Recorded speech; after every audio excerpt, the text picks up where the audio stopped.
আল্লামা জমিরউদ্দিন নানুপুরী রাহমাতুল্লাহি আলাইহি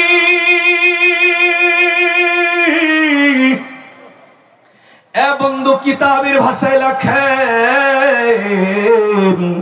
এই আয়াতের মেসেজটা মেনে নিলে এ বন্ধু তিনটা ফজিলত আল্লাহ তাআলা আপনাকে আমাকে দান করবে। এ বন্ধু ফজিলতের কথা বলবো, ফজিলতের কথা কিন্তু জানিয়েছি তিনটা। এ বন্ধু পয়গম্বর ঈসা রূহুল্লাহর জামানার কথা বলছি। এ বন্ধু ওই জামানার একজন ধোপা, কিন্তু তার স্বভাব চরিত্র হলো আমানতের খেয়ানতকারী। এ বন্ধু মানুষ তার অত্যাচারী, এ বন্ধু তার ব্যবহারে মানুষগুলো এতটাই অতিষ্ঠ হয়ে গেছে, মানুষের অন্তরের ভিতরে এতটা অসহ্য চলে আসছে, এলাকার মানুষগুলা একত্রিত হয়ে সংঘবদ্ধ হয়ে দলবদ্ধ হইয়া এ বন্ধু পয়গম্বর ঈসা রূহুল্লাহর কাছে চইলা গেছেন। ঈসা রূহুল্লাহকে আস্তে করে ডাক কয়, পয়গম্বর আমরা এই জায়গায় এসেছি আজকে একটা উদ্দেশ্য নিয়ে, একটা কারণ নিয়ে হাজির হয়েছি। পয়গম্বর ঈসা রূহুল্লাহ আস্তে করে ডাক কয়, এলাকার সব মানুষগুলো একত্রিত হয়েছে কোন কারণে, কিসের জন্য আজকে এই জায়গায় উপস্থিত হয়েছে বলো না। এলাকার মানুষগুলা ডাক কয়, হুজুর এই জায়গায় একত্রিত হওয়ার পিছনের কারণ হইল আমাদের এলাকার ভিতরে যে ধোপা আছে এই লোকটা আমানত খেয়ানত করে, আমানতের খেয়ানতকারী ব্যক্তি, মুনাফিকি চরিত্রওয়ালা একজন মানুষ, তার অত্যাচারে এলাকার মানুষগুলো অতিষ্ঠ অসহ্য হইয়া গেছে। হুজুর আমরা সম্মিলিতভাবে আপনার কাছে আসার পিছনের কারণ হইল হুজুর আপনি এই লোকটার জন্য আল্লাহর কাছে দোয়া করেন, কেননা আপনি তো আল্লাহ তাআলার পয়গম্বর, আপনার সাথে তো সরাসরি আল্লাহ তাআলার কানেকশন জড়ানো। এ পয়গম্বর এই লোকটার জন্য একটু আল্লাহর কাছে দোয়া করবেন, আপনার দোয়া বদদোয়া তো আল্লাহ রাব্বুল আলামিন কবুল করে নেয়। এ পয়গম্বর আপনি যদি দোয়া করেন আমরা চাচ্ছি আপনার দোয়ার মাধ্যমে আসমানি একটা গজব জমিনে পড়বে, অন্য কোন মানুষের উপর নয়, ওই গজবটা ধোপার উপর পড়বে, ওই ধোপাটা যেন দুনিয়া থেকে বিদায় নিয়ে চলে যায়। এবং ফজিলত হবে তিনটা, জোরে বলেন কয়টা? আমরা জানি মৃত্যুর সাথে সাথে মানুষের নেক আমলের খাতা বন্ধ হয়ে যায়, মানুষ মৃত্যুবরণ করার সাথে সাথে ফেরেশতারা নেক আমল লেখা বন্ধ করে দেয়। তবে এই আয়াতের মেসেজ মেনে নিলে তিনটা ফজিলতের মধ্যে নাম্বার 1, এক নাম্বার ফজিলত হলো মৃত্যুর পরেও আপনার আমল নামা লেখা বন্ধ থাকবে না, কিয়ামত পর্যন্ত ফেরেশতারা আমল নামা কন্টিনিউ করতে থাকবে। বোঝেন নাই ব্যাপারটা? আপনি মারা গেছেন কিন্তু আপনার আমল নামা বন্ধ নাই, আমল নামা চলবে এই আয়াতের মেসেজটাকে মেনে নিলে। এই মইরা যাওয়ার পর আমল নামা চালু থাকুক, এটা আমরা চাই না? যেমন প্যাডেল করতেছেন, সাইকেল মারতেছে, প্যাডেল 10 প্যাডেল মারার পরে সাইকেলের প্যাডেল বন্ধ করলে দেখবেন অটো সাইকেল চলতেই থাকে, ওটা রানিং। অর্থাৎ এই আয়াতের মেসেজটা মানলে প্যাডেল করন লাগবো না, কিয়ামত পর্যন্ত আমল নামার খাতা ফেরেশতারা চালু করে রাখবেন। এটা হলো নাম্বার 1। নাম্বার 2 নাম্বার এই আয়াতের মেসেজ মেনে নিলে ফজিলত নাম্বার 2, আব্বা আম্মা কবরে ঘুমায় গেছে, কেমনে ঘুমায় জানি না, এই যে গরম আজকে এখানে হচ্ছে এর জন্য কষ্ট হচ্ছে, ওলামায়ে কেরামের কারণে বসে আছি, কিন্তু তারপরে মন চায় এখান থেকে যাইয়া বাসায় গিয়া ফ্যানের বাতাস খাবো, এসি খাবো, বিভিন্ন তরিকায় আপনি ঠান্ডা হবেন। কিন্তু এই যে আব্বা আম্মা খবরের ভিতরে ঢুকায় রাখছেন, এত গরম চলছে, সেই জায়গায় এসি নাই, ফ্যান নাই, কারেন্ট নাই, বাতাস নাই, লাইট নাই, কিচ্ছু নাই, কিন্তু এই আয়াতের মেসেজ মানলে ফজিলত নাম্বার 2, আল্লাহ তাআলা মা বাবার কবরে যদি আযাব চলতে থাকে আয়াতের মেসেজ মানার কারণে মা বাবার কবরের আযাব আল্লাহ মাফ করে দিবেন। শুধু মা বাবা নয়, আত্মীয় স্বজন যারাই থাকবে তাদের। নাম্বার 3, আপনার আমার সামনের যত বিপদ আল্লাহ তাআলা এই আয়াতের মেসেজ মেনে নেওয়ার কারণে আল্লাহ তাআলা সামনের বিপদ থেকে আপনাকে আমাকে মুক্তির ব্যবস্থা করে দিবেন। সুবহানাল্লাহ। ড্যাম মারেন কালা, হ্যাঁ? তার মানে পছন্দ হয় নাই? আমরা চাই না আমল নামা চালু থাকুক। যারা কথা কয় না মা বাবার দুশ্মন, আওয়াজ দিয়া জোরে বলো যদি কথা না কও। এবার বলো মা বাবা কবরের ভিতরে শান্তিতে থাকুক, চাই না? তাহলে কথা কও না কি লিগা? দিল লাগানো। এবার আমার ভাইরা, আমার বন্ধুগণ, আজ থেকে ১,৫০০ বছর আগে আল্লাহ রাব্বুল আলামিন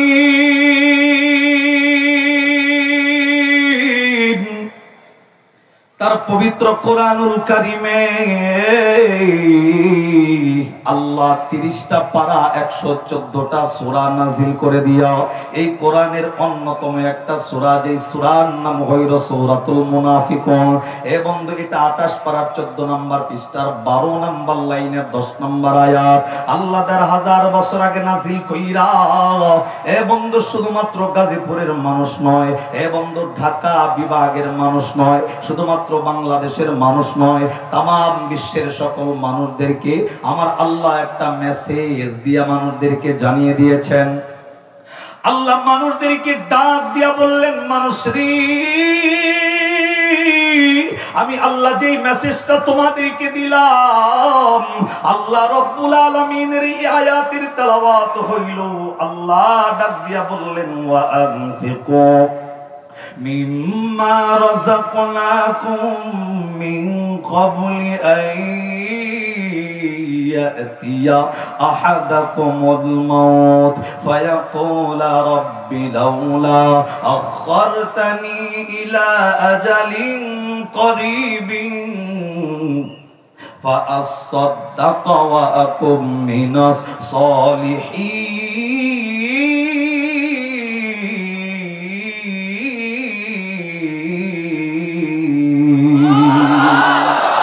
বন্ধু, এই আয়াতের মধ্যে আল্লাহ রাব্বুল আলামিন মানুষদেরকে ডাক দেয়, মানুষরে, আমি আল্লাহ যেই রিজিক তোমাদেরকে দিয়েছি, এ মানুষ, আল্লাহ আপনার আমার ভালোর জন্য, এ বন্ধু, পরবর্তী জীবনটা শান্তি করার জন্য, পরবর্তী জিন্দেগিতে ভালো থাকার জন্য আল্লাহ আপনাকে আমাকে ডেকে ডেকে ডাক দেয়, মানুষরে, আমি আল্লাহ যেই রিজিকটা তোমাকে দিয়েছি, এই রিজিকটা আমি আল্লাহর রাস্তায় ব্যয় করো মৃত্যু আসার আগে। এ বন্ধু, আল্লাহ ডাক দেয়, বান্দা, যেই রিজিক আমি তোমাকে দিয়েছি, এই রিজিকটা আমি আল্লাহর রাস্তায় ব্যয় করো মৃত্যু আসার আগে। এ গাজীপুরের বন্ধু, আমি আপনাদেরকে জিজ্ঞাসা করতে চাই, ঈমান থাকলে আওয়াজে বলা লাগবে। আল্লাহ নিজে এই আয়াতে ডাক দিয়া বললেন, মানুষ, রিজিক দিলাম আমি আল্লাহ, এই রিজিকটা আমি আল্লাহর রাস্তায় ব্যয় করো মৃত্যু আসার আগে। এইবার বুঝে থাকলে বলেন, এ বন্ধু, আপনি আমি যেটা খাচ্ছি, যেটা করতেছি, সংসারের জন্য যেটা জমাইতেছি, এ বন্ধু, টাকা পয়সা যত ইনকাম করেছি, এ বন্ধু, 10 তলা 20 তলা ফ্ল্যাটের মালিক হয়েছি, এই যে রিজিক আল্লাহ তাআলা দিয়েছেন, আমি জিজ্ঞাসা করতে চাই, বলেন তো, এই রিজিকের মালিকের নাম কি? আর একটু দিল থেকে আল্লাহকে খুশি করার লক্ষ্যে বলেন, রিজিকের মালিকের নাম কি? আল্লাহ কিন্তু পবিত্র কোরআনে সূরাতুল হুদ, আল্লাহ পাক রব্বুল আলামিন সূরাতুল হুদের 6 নম্বর আয়াতে রিজিকের ব্যাপারে কিন্তু মানুষদেরকে জানিয়েছেন। আল্লাহ ডাক দিয়া বললেন, ওয়ামা মিন দাব্বাতিন ফিল আরদি ইল্লা আলাল্লাহি রিজকুহা ওয়া ইয়ালামু মুস্তাকাররাহা ওয়া মুস্তাওদাআহা কুল্লুন ফি কিতাবিম মুবিন।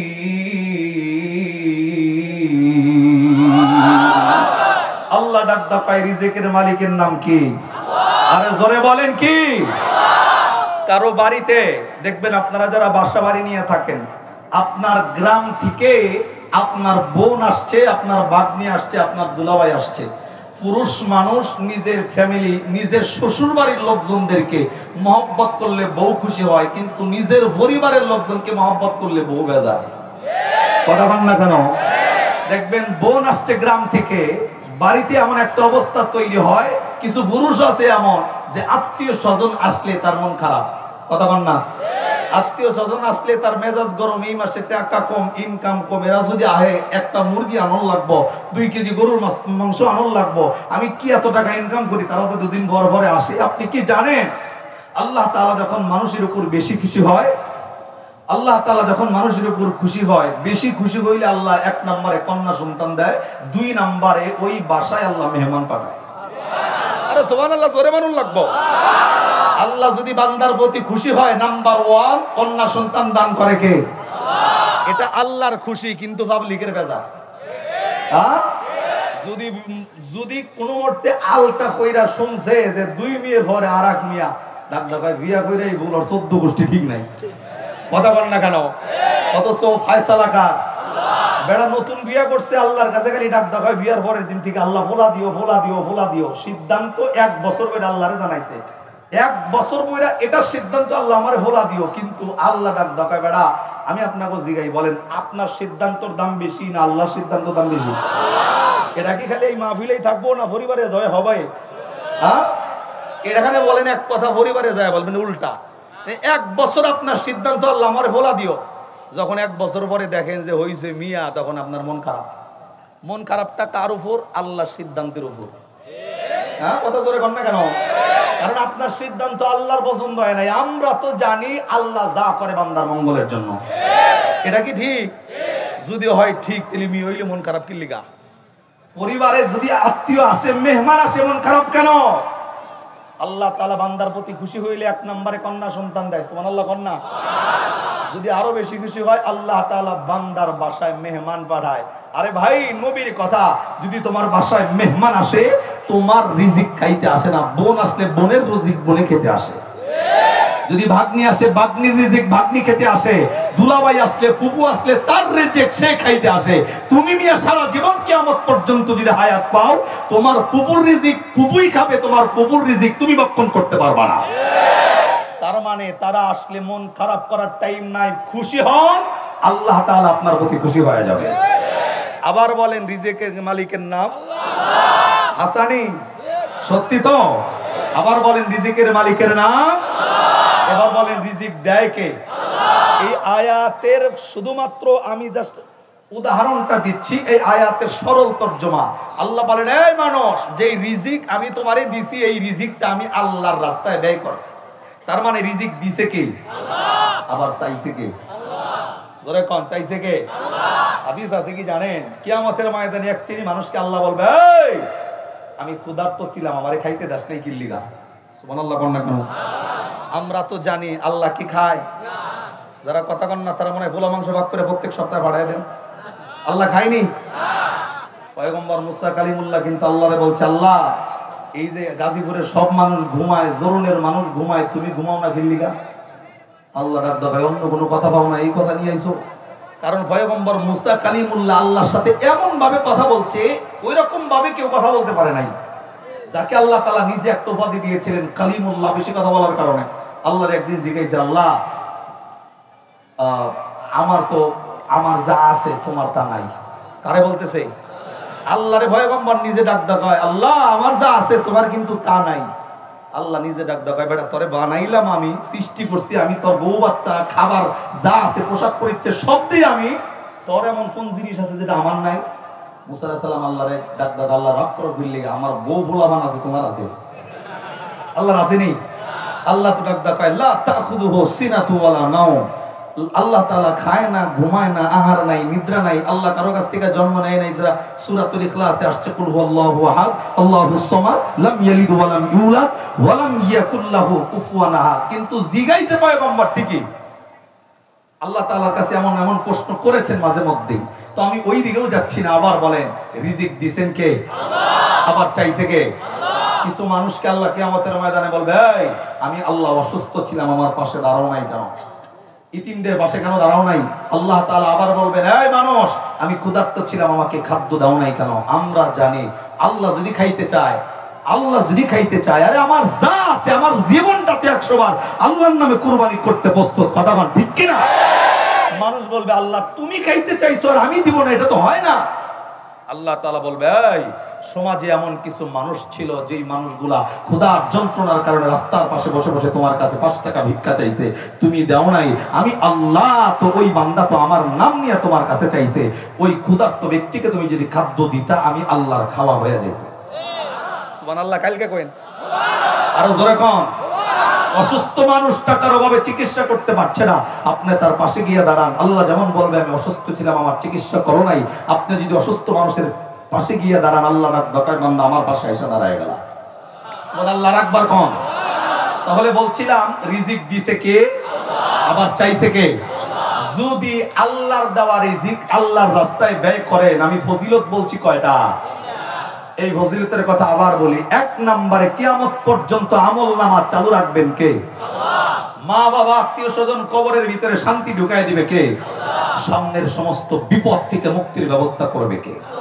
এবার আসেন ছোট্ট একটা উদাহরণের পরে কমিটি কর্তৃক যে আলোচনা সেটাই আমি চলে যাব। আল্লামা জমিরউদ্দিন আনপুরী রাহমাতুল্লাহি আলাইহি কিতাবের ভাষায় লেখেন এই আয়াতের ফজিলতটা এই আয়াতের মেসেজটা মানলে ফজিলতটা কেমনে আসবে।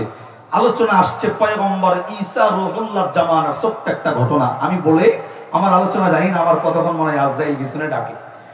ঈসা রুহুল্লাহর জামানায় এক ব্যক্তি ছিল ধোফার কাজ করত। ধোফা বোঝেননি? ধোফার কাজ করতে এক ব্যক্তি, তো তার স্বভাব চরিত্র তেমন ভালো নয়, ব্যতিক্রমী স্বভাব চরিত্র, মুনাফিকি চরিত্র ছিল, আমানতের খেয়ানতকারী ছিল। তার কাছে মানুষ কাপড় চোপড় ধুইতে দিলে সে কাপড় ধুইয়ে আগে নিজে গাই দিয়া ফুডানি মারাইতে এলাকা দিয়া। ফুডানি করার লোক পাবলিক এলাকায় আছে না নাই? কিছু যুবক দেখবেন বাড়িতে কিছু নাই কিন্তু পোশাকটা পরছে এমন মানে জমিদারের রোলা জান্নাত থেকে বলায় ঢুকছে কেবল। কথা কন না কেন? তার সাফার কাছে পাওনা যায় না কিন্তু বাড়িতে দেওয়া যায় দেখেন যে টোকাই। কথা কন না? টোকার প্রতি আমার কোনো আক্ষেপ নাই, কিন্তু তুই জেডা হেই ভাব ধরে থাক। নবী বলছে তোমার পোশাক পরিচ্ছদ, তোমার আর্থিক অবস্থা যেমন তোমার পোশাক পরিচ্ছদ হবে তেমন। তুমি অনেক বড় লোক কিন্তু ফকিন্নির পোশাক পরে আছে, এটা নবী পছন্দ করে নাই। আর তুমি ফকিন্নি বড় লোকের পোশাক পরবে, এটাও নবী পছন্দ করে। ভাব ধরন চলবো না, ইসলাম যেভাবে চলতে বলছে সেভাবেই চলতে হবে। মন খারাপ হয়ে গেছে গা? তো এই দোফার ভাব হইলো ফুডানি মারাই তো অন্য জনের পোশাক দিয়া মানত দিতে। আমানত বেড়া আমানতের খেয়ানত করে নাই, আবার এক পোশাক অপর জনের কাছে চেঞ্জ করে দিত। এলাকার সমস্ত মানুষ তার প্রতি এমন একটা ধারণা আসছে যে বেড়ার কপালে গজব ছাড়া কোনো উপায় নেই।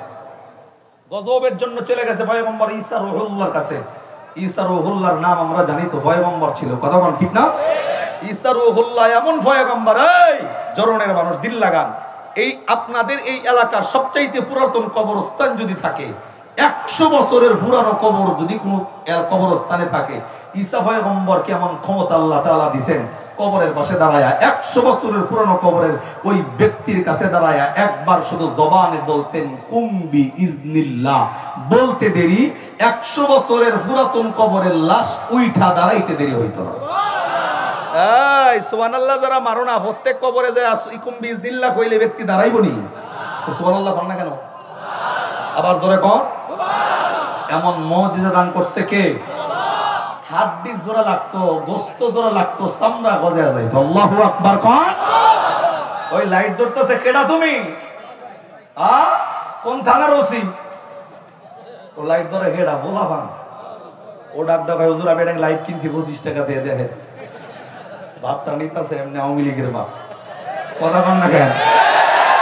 দেখছেন এগুলা কইলি পাবলিক খেলা বেরা যায়। আল্লাহু আকবার কোন।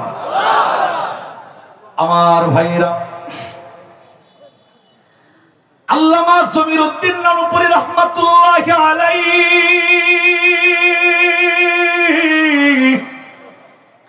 এ বন্ধু কিতাবের ভাষায় লেখেন এই আয়াতের মেসেজটা মেনে নিলে এ বন্ধু 3টা ফজিলত আল্লাহ তাআলা আপনাকে আমাকে দান করবে। এ বন্ধু ফজিলতের কথা বলবো, ফজিলতের কথা কিন্তু জানিয়েছি 3টা। এ বন্ধু পয়গম্বর ঈসা রুহুল্লাহর জামানার কথা বলছি। এ বন্ধু ওই জামানার একজন ধোপা, কিন্তু তার স্বভাব চরিত্র হলো আমানতের খেয়ানতকারী। এ বন্ধু মানুষ তার অত্যাচারী, এ বন্ধু তার ব্যবহারে মানুষগুলো এতটাই অতিষ্ঠ হয়ে গেছে, মানুষের অন্তরের ভিতরে এতটা অসহ্য চলে আসছে, এলাকার মানুষগুলা একত্রিত হয়ে সংঘবদ্ধ হয়ে দলবদ্ধ হইয়া এ বন্ধু পয়গম্বর ঈসা রুহুল্লাহর কাছে চইলা গেছে। ঈসা রুহুল্লাহকে আস্তে করে ডাক ডাক হয় পয়গম্বর আমরা এই জায়গায় এসেছি আজকে একটা উদ্দেশ্য নিয়ে, একটা কারণ নিয়ে হাজির হয়েছি। পয়গম্বর ঈসা রূহুল্লাহ আস্তে করে ডাক কয়, এলাকার সব মানুষগুলো একত্রিত হয়েছে কোন কারণে, কিসের জন্য আজকে এই জায়গায় উপস্থিত হয়েছে বলো না। এলাকার মানুষগুলা ডাক কয়, হুজুর এই জায়গায় একত্রিত হওয়ার পিছনের কারণ হইল আমাদের এলাকার ভিতরে যে ধোপা আছে, এই লোকটা আমানত খেয়ানত করে, আমানতের খেয়ানতকারী ব্যক্তি, মুনাফিকি চরিত্রওয়ালা একজন মানুষ। তার অত্যাচারে এলাকার মানুষগুলা অতিষ্ঠ অসহ্য হইয়া গেছে। হুজুর আমরা সম্মিলিতভাবে আপনার কাছে আসার পিছনের কারণ হইল, হুজুর আপনি এই লোকটার জন্য আল্লাহর কাছে দোয়া করেন, কেননা আপনি তো আল্লাহ তাআলার পয়গম্বর, আপনার সাথে তো সরাসরি আল্লাহ তাআলার কানেকশন জড়ানো। এ পয়গম্বর এই লোকটার জন্য একটু আল্লাহর কাছে দোয়া করবেন, আপনার দোয়া বদদোয়া তো আল্লাহ রাব্বুল আলামিন কবুল করে নেয়। এ পয়গম্বর আপনি যদি দোয়া করেন, আমরা চাচ্ছি আপনার দোয়ার মাধ্যমে আসমানি একটা গজব জমিনে পড়বে, অন্য কোন মানুষের উপর নয়, ওই গজবটা ধোপার উপর পড়বে। ওই ধোপাটা যেন দুনিয়া থেকে বিদায় নিয়ে চলে যায়। এ বন্ধু, যদিও দুনিয়ার জমিনে সরাসরি কোনো মানুষের জন্য মৃত্যু কামনা করা জায়েজ নাই, কিন্তু আফসোসের বিষয় হলেও সত্য বলতে হয়, বাংলাদেশে বর্তমান অবস্থায় এমন চলতেছে, অনেক সন্তান আছে দরদের মা বাবাকে দেখতে না পাইরা এ বন্ধু হুজুরের কাছে আইসা দোয়া চায়। তাও আমার কাছে এক ব্যক্তি, আমি বাস্তব প্রমাণিত, ডাক কয় হুজুর বাবাটা ঘরে পড়ে আছে 10 বছর, আর সহ্য হয় না, আল্লাহর কাছে দোয়া করেন আমার বাবাকে যেন আল্লাহ দুনিয়া থেকে উঠাইয়া নেয়। জবান বন্ধ নয়, আওয়াজ করে বলা লাগবে নাউজুবিল্লাহ। আরে বেটা তুমি যখন ছোট ছিলা, এ বন্ধু বিছানায় পেশাব করছো, টয়লেট করছো, কত যন্ত্রণা দিছো। শুধু তাই নয়, বাংলাদেশের ভিতরে হাজারো প্রতিবন্ধী সন্তানের অভাব নাই। সন্তান প্রতিবন্ধী হইলেও দরদের মা বাবা সন্তানদের ফেলে দেয় না, আদর দিয়া যত্ন দিয়া ভালোবাসা দিয়া সন্তানদের লালন করে। আর বাবা আল্লাহর দেওয়া নিয়ামত পাইয়া অসুস্থ হয়ে যাবার পর তোমার অন্তরের ধারণা হুজুরের কাছে আসো বাবার গজবের দোয়া চাওয়ার জন্য। তোর মতো সন্তান 5 ওয়াক্ত নামাজ নয়, তাহাজ্জুদের নামাজ পড়া মক্কায় যাইয়া সিজদা দিয়া কপালে ঘাও উঠাইলেও আল্লাহর জান্নাতের আশা করা যায় না। কথা বল ঠিক কি না?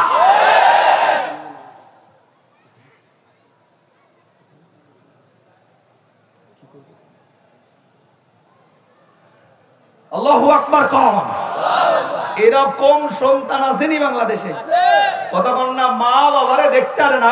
এই বাংলাদেশের মানুষ, আপনাদের গাজীপুরে আমি জানি না যে ওই যে বৃদ্ধাশ্রম আসেনি, আমরা 2020-21 সালে করোনা ভাইরাস দেখছি। কতক্ষণ না? এই কতক্ষণ না? ঠিক নেই? করোনা ভাইরাস দেখছি, সেই সময় দেখছি অনেক মা বাবা বৃদ্ধ হয়ে যাওয়ার কারণে কাশি দিছে, রাত্রিবেলায় জ্বর আসছে, ও করোনা ভাইরাসের নাম দিয়া মা বাবারে জঙ্গলে ফেলছে। কতক্ষণ না কেন? ওই দিকেও আমি যাই না, তবে কোনো মানুষের জন্য সরাসরি মৃত্যু কামনা করা জায়েজ। ওই অনেকে ডাক দেওয়া, তুই জাহান্নামে যা, আল্লাহ ডাক দেওয়া, তুই জাহান্নামের লিগা দোয়া করলে তোর কপালে আগে জাহান্নাম, তারপরে হের কপালে। কতক্ষণ না কেন? তো ওই রকম নয়, দোয়া করতে গেলে মানুষের জন্য দোয়া করতে হবে ভালো, অন্যের জন্য জান্নাতের দোয়া করলে আপনার কপালে জান্নাত লিখবে কে? গ্রামের ভিতরে যারা দেখবেন ডাক দেওয়া হয়, নারাই ঝগড়া লাগলে ডাক দেওয়া হয়, তোর গরু 3টা আছে না 3টা মরুক। আল্লাহ ডাক দেওয়া হয়, তোর গরু আগে মরবো তারপরে হেঁটা। কথা বল না কেন? মানুষের জন্য বদদোয়া নয়, দোয়া করতে হবে। কথা বল ঠিক নেই? তো ঈসা পয়গম্বরের জামানার বিষয়টা ভিন্ন ছিল। দোয়া করছে আল্লাহ, পয়গম্বর দোয়া করছে আল্লাহ, পয়গম্বরের কাছে বলছে যে দোয়া করেন আল্লাহ যেন আসমানি একটা গজব দিয়ে তারা দুনিয়ার থেকে উঠায় নেয়। পয়গম্বরের দোয়া কিন্তু আল্লাহ ফেরত দেয় না। কিন্তু আমরা জানি আপনার আমার নবী দৌজাহানের বাদশা দোয়া করছেন, আল্লাহ দোয়া কবুল করছে। কিছু কিছু সময় নবীর দোয়া আল্লাহ ফেরত দিয়েছে। যদি বলেন কেন? নবীর চাচা আবু তালেব মৃত্যুবরণ করার পর কবরের পাশে যায় আমার নবী আল্লাহ তাআলার কাছে বলছেন, আল্লাহ আমার চাচার কবরে আযাবটা মাফ করে দাও। আল্লাহ নিজে ডাক দেখায়, নবী হাত নামান, আমি জানি নি আপনার চাচা লাগে, তবে তার জন্য দোয়া করে কোনো লাভ নাই। আপনার চাচা হইলে কি হবে, লোকটা তো মুশরিক হয়ে দুনিয়ার থেকে বিদায় নিছে। এর জন্য কোনো মুশরিকের জন্য কোনো মুমিন দোয়া করা জায়েজ নাই। আজকে বাংলাদেশে দেখবেন 1200 ইঁদুর মাইরা বিলায় যায় হজে, হুজুর 5টা ভাড়া করে দোয়ার আয়োজন করতেছে। আরে কথা বল না কেন? হাজারো মানুষের হক নষ্ট করেছো, খুন করেছো, গুম করেছো, অন্যায়ভাবে মানুষকে গ্রেফতার করেছো, রিমান্ডে নিয়েছো। হুজুরের দোয়া দিয়া তোমার কপালে শান্তির আশা করা যায় না। কথা বল ঠিক না ব্যাঠি? ওই দিকে নয় ভাই, সাবজেক্টের সময় একবারে কম। আমি যতক্ষণ আসি হুজুর আসার আগ মুহূর্ত পর্যন্ত 1 নাম্বার 2 নাম্বারে যাব না। আমার লগে আসেননি আপনারা? এই কথা বল আসি? যারা আমার লগে হুজুর আসার আগ মুহূর্ত পর্যন্ত এখানে থাকবেন, হাত তোলেন। দেখেন যে সিফাই সাফাই হাত তোলে নাই, করে হেডার সিমটি দেন। হাত তুলছে সবাই, অনেকে তুলছে এমনি, হুজুর আমি বাঁচি না, শক্তি নাই আমার। হাত সোজা করেন। আল্লাহ আপনি হাতগুলা জান্নাতি হাত হিসাবে কবুল করেন। আল্লাহ এই হাতগুলা জান্নাতি মানুষ হিসাবে কবুল করেন। আমি যতক্ষণ আছি আপনারা আছেন তো ইনশাআল্লাহ? যারা আমার লগে থাকবেন শেষ পর্যন্ত তারা হাত নামাবেন, আর যারা চলে যাবেন তারা হাত উঁচা করে রাখবেন। আমার সবাই আছে? একটা বান্দার হাত দেখেন নামাই না, উঠলেই খবর হবো। কথা কোন ঠিক নেই? এবার আসেন সাবজেক্ট। আমরা জানি আজকের মাহফিলটা মাদ্রাসাকে কেন্দ্র করে। কথা কোন ঠিক নেই? তো সময় একবারে স্বল্প, অন্যদিকে যাওয়ার সময় নাই। আলোচনা করতে গেলে অনেক বিস্তারিত আলোচনা করা যেত, ওই দিকে যাওয়া যাচ্ছে না। আমি মাদ্রাসা কর্তৃক সাবজেক্ট ওপেন করার পর সময় পেলে আলোচনা আবার যাব। তবে আমরা জানি এই যে মাদ্রাসার নবীর একটা হাদিসও পড়েছি, মানুষ মৃত্যুবরণ করার সাথে সাথে নেক আমলের খাতা বন্ধ হবে, শুধুমাত্র এক আমলের বিনিময়ে 3টা জায়গায় আমলটা চলমান থাকবে।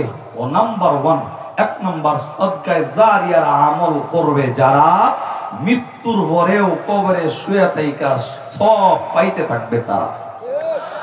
সুবহানাল্লাহ। 3 জনে কয় টাকা দেওয়ার ভয়ে? জোরে কোন? আমি কি মিছা কথা কইলাম? সদকায়ে জারিয়ার আমল চালু করে কবরে যাবে যারা, কবরে শুয়ে থাইকা কিয়ামত পর্যন্ত সওয়াব পাইতে থাকবে তারা। সুবহানাল্লাহ। আর একবার মারেন সুবহানাল্লাহ। তো ভাই আপনাদের কাছে কথা, আজকে বাংলাদেশে কিছুদিন আগেও একটা কথা প্রচলিত ছিল, আমি জানি এই সময় আর ওই কথা প্রচলিত নাই। কিছু মানুষ বলতো, যেমন তাদের ভিতরে টার্গেট ছিল এমন যে হুজুররা আমগো ঢাকায় চলে, আমগো ঢাকায় খায় এটা হুজুর। আবার কিছু মানুষ হুজুর দেখলেই কিছুদিন আগে কপাল গোছায় এই মাথায় উঠে যেত।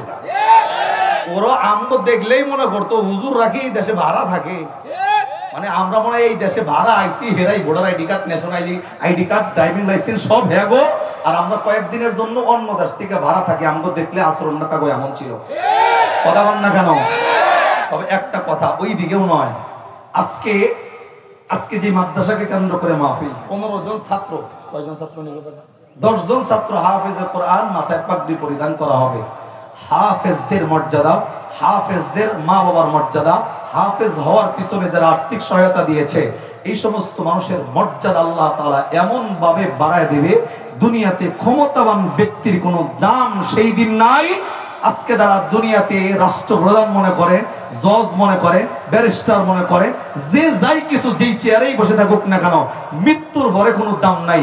মৃত্যুর পরে একমাত্র সুপ্রিম পাওয়ার ওয়ালা ব্যক্তিদের নাম হচ্ছে উলামায়ে কেরাম। এখন আপনারা ঠিক কইবেন না, কারণ উলামায়ে কেরামের সংখ্যা কম। জোরে কোন ঠিক নেই? মানুল লাগবো, কারণ আল্লাহ তাআলা আলেমদেরকে সুপ্রিম পাওয়ার দিয়া বলবে, পরিচিত ফেস সামনে থাকলে তাদেরকে, তাদের জন্য আমি আল্লাহর কাছে সুপারিশ করে বিনা হিসাবে জান্নাতের ব্যবস্থা করতে পারবো। সুবহানাল্লাহ, জোরে হবে। তো ভাই আরেকটা কথা, মসজিদ মাদ্রাসা আমি জানি আপনার টাকায় হয়, আপনার টাকায় মসজিদও হয়, মাদ্রাসাও হয়। তবে এমন নয় মসজিদে 10টা টাকা দিয়েছেন, কলারটাকে জাকি দিয়া বলবেন আমার টাকায় মসজিদ হয়েছে, এমন নয়। আমার টাকায় মাদ্রাসা চলে, বিষয়টা এমন নয়। বরং শুকরিয়া আদায় স্বরূপ বলবেন যে এই মাদ্রাসাটা আছে বিদায় 2-4 টাকা দান করার একটা সুযোগ আল্লাহ তৈরি করে দিয়েছে। এই একটা আওয়াজ দেন, আল্লাহ তাআলার কোন জিনিসের অভাব আসেনি। এই মাদ্রাসা হচ্ছে নবীর ঘর। জোরে কান কার ঘর? আর মসজিদ কার ঘর? তো মসজিদ বানাইতে আপনার কাছে টাকা চাওয়া হয়, মাদ্রাসা চালাইতে আপনার কাছে টাকা চাওয়া হয়। আল্লাহর যদি কোনো জিনিসের অভাবই না থাকে, মসজিদ বানাইতে আল্লাহ আপনার কাছে 5 টাকা চায় কেন? মাদ্রাসা করতে গিয়ে আপনার কাছে 10 টাকা চাওয়া হয় কেন? ইমাম থাকলে একটা কথার আওয়াজ দিবেন ভাই, আল্লাহর ঘর মসজিদ, নবীর ঘর মাদ্রাসা আল্লাহ যদি চায়, শুধু গাজীপুর এই শহরের ভিতরে নয়, সারা বিশ্বের ভিতরে প্রত্যেকটা মসজিদ, প্রত্যেকটা মাদ্রাসা, এক একটা এলাকার জন্য আল্লাহ মাটির নিচ থেকে 20 তলা মসজিদ, 20 তলা স্বর্ণের মাদ্রাসা উঠানোর ক্ষমতা আল্লাহর আছে না নাই? যে আল্লাহ তুরির আগে 20 তলা মসজিদ এলাকায় উঠবে, যে আল্লাহ তুরির আগে 20 তলা মাদ্রাসা প্রত্যেকটা এলাকায় স্বর্ণের মাদ্রাসা আল্লাহ তৈরি করতে পারে, সে আল্লাহ 5 টাকা চাইছে কেন? মসজিদ বানাইতে 10 টাকা চাইছে কেন? মাদ্রাসা বানাইতে 10 টাকা চাইছে কেন? আল্লাহ ডাক দেখায় বেড়া তোর ভালোর জন্য। কেননা আমি আল্লাহ যদি মসজিদ নিজে বানায় দেই, মাদ্রাসা যদি নিজে বানায় দেই, এই আমার মাদ্রাসায় দান করার রাস্তা যদি বন্ধ করে দেই, মসজিদে দান করার রাস্তা যদি বন্ধ করে দেই, তোর মা বাবা যে কবরে ঘুমায়, কবরের আযাব মা হইব কেমনে? কথা বলেন না কেন? মাদ্রাসায় দানের রাস্তা যদি বন্ধ হয়, তোর ভবিষ্যৎ সুন্দর হবে কেমনে? তোর জান্নাতের ফয়সালা হবে কেমনে? আল্লাহ ডাক দেখায় রিজিক আমি দিছি, আমি চাইলাম। আর একটা কথা মনে রাখবেন, যাদের বাড়িতে ছোট বাচ্চা আছে, সংক্ষেপ বলি কথাটা, আপনি 10 টাকা দিয়ে চিপস কিনে নিছেন সন্তানের কাছে, 10 টাকার চিপস সন্তানের হাতে দিবেন, সন্তান দেখবে চিপসটা ছিঁড়া খাইতেছে, আপনি পরীক্ষা করার নিয়তে বলবেন, এই আমারে একটা চিপস দাও, ডাক দিবেন, ওই বেড়া দেখবে চিপস খালি সামনের দিকে দেয় না, ফিস খালি টানে। কথা কন না? 5 বছরের ভোলা ফিস খালি টানবো ফিস দিকে। আপনি যখন বলবেন এই চিপস দিলা না, মনে রাখো পরবর্তীতে কিন্তু আর ভাইবা না। ও যখন কয় যে পরবর্তী তার ভাইবা না, তখন ইচ্ছা নাই, অনিচ্ছা সত্ত্বেও আস্তে করে একটা চিপস আঙ্গুলের মাথায় বের করে এমনি ধরে যে খায় ভাইসা থাক। কথা কন না? ঠিক এমনি আল্লাহ রাব্বুল আলামিন ডাক দেখায়, বান্দা রিজিক দিছি আমি, চাইলামও আমি, যদি দাও। পবিত্র কোরআনের একটা বর্ণনা আছে, মানজা বিল হাসানাতি ফালাহু আশরু আমসালিহা, যেই বাপে সন্তানের চিপস পায়া বরং খায় না, সন্তানের মুখের ভিতরে ঢুকায় ডাক দেখায়, বেড়া তোর আচরণে খুশি হইছি, পরবর্তীতে আরো 2টা পাবি। কথা কন না কেন? এমনি আল্লাহ ডাক দেখায়, এই আমি আল্লাহ দিছি, আমি আল্লাহ চাইলাম, যদি দাও। কোরআনের বর্ণনা, আমি আল্লাহ 1 গুণ বাড়াবো না, 10 গুণ বাড়ায় তোমারে ফেরত দিব। বিশ্বাস হয় না? বিশ্বাস হয় না? সুবহানাল্লাহ জোরে মারেন। দিবেন 1, 10 গুণ বাড়ায়া ফেরত দিবেন কে? দুনিয়াতে মেম্বারের ওয়াদার খেলাফ হয়, চেয়ারম্যানের ওয়াদার খেলাফ হয়, এমপি মন্ত্রীর ওয়াদার খেলাফ হয়, প্রধানমন্ত্রী রাষ্ট্রপ্রধানের ওয়াদার খেলাফ হয়, কিন্তু সেই আল্লাহ কোরআনে প্রতিশ্রুতি দিয়েছেন, সেই আল্লাহর প্রতিশ্রুতি ভঙ্গ হওয়ার কোনো সুযোগ নাই। কথা কন ঠিক কিনা? কারণ আল্লাহ যেটা বলছে সেটা করবেই করবে। কথা কন ঠিক না বেটি? এত বিস্তারিত কোনো কথা নয়। আমি এখন কি কমু সকলের জানা হয়ে গেছে। কথা কন জানা হয়েছে নি? টাকা দেন, টাকা কি লাগবো? মাদ্রাসার জন্য টাকা